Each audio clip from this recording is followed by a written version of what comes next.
You do not need to speak Spanish to live comfortably in Costa del Sol. However, I highly encourage that you learn.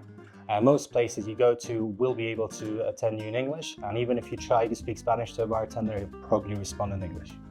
Costa del Sol has a lot of international schools which are scattered all around the coast. There isn't really one that is the best or worst. It's really finding out the one that works for you and your children.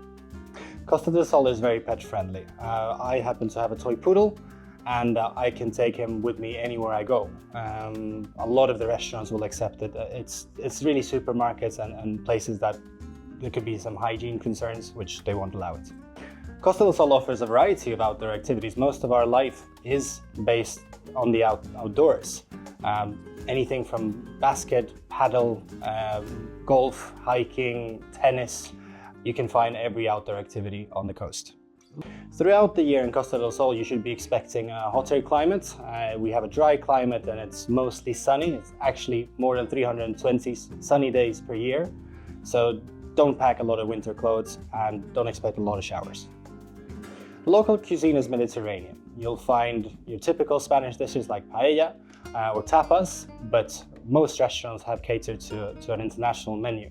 So anywhere you go, you'll be able to find yourself a fillet steak, a sirloin steak, ribs, and the usual things that you're used to.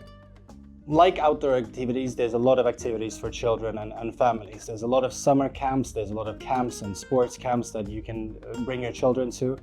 And each city will offer its own variety of clubs and such activities. The thing that took me a while to get used to, especially when I was younger, is that you have to give 2 cheek kisses when you say hi and bye in Spain. It takes a little bit of getting used to, but once you get the hang of it, it's just like... It depends on the season. In summers, I like to go to Tarifa. It's only a 1.5 hour drive away. And I go windsurfing, kite surfing, and there's a lot of really nice beaches. In the winters, I like to go to Sierra Nevada. That's only 2.5 hours away, and you have a proper ski resort. It's actually Europe's most southernmost resort. And then you also have places like Ronda, which is just an hour drive away, and it's absolutely worth visiting. It depends on the kind of shopping. Puerto Banús will offer most of the luxury shopping, such as Gucci, Dior, Saint Laurent. We have 3 main big department stores, I'd say. There's a few more, which are kind of American-sized, and they're scattered all around the coast. You also have a daily outdoor market, which travels around the coast. Some days it's going to be in Marbella, some days it's going to be in Fuengirola, some days it's going to be in Mijas. Costa del Sol has an international airport, and they're adding flights each year to this, and now we have direct flights, for example, to New York. However, if for whatever reason your flight doesn't go to Malaga, you can get a fast train which takes you from Malaga to Madrid in 2.5 hours, and it's quite a nice train. It's actually one of the most modern trains in Europe. And with that said, a lot of my clients are choosing specifically Costa del Sol as a hub for their travels later on to Europe or to the rest of the world.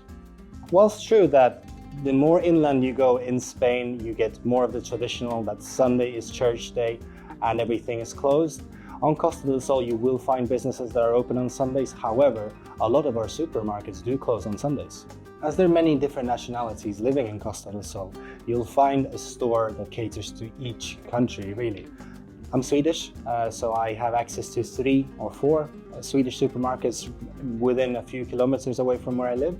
We have international gourmet stores, such as the one in Corte Inglés. And there's also one for my UK clients, which is called Iceland, and it's located in Puerto Banús.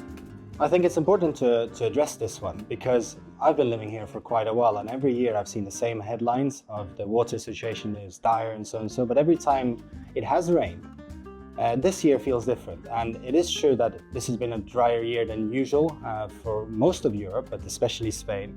But I think it's positive because it's actually prompted some real responses from politics and politicians. So there are a few desalination plants and things that are happening to address this because we need our water and it's not an endless supply of it. Did I miss any of your questions? Feel free to send me a message and I'll address yours as well.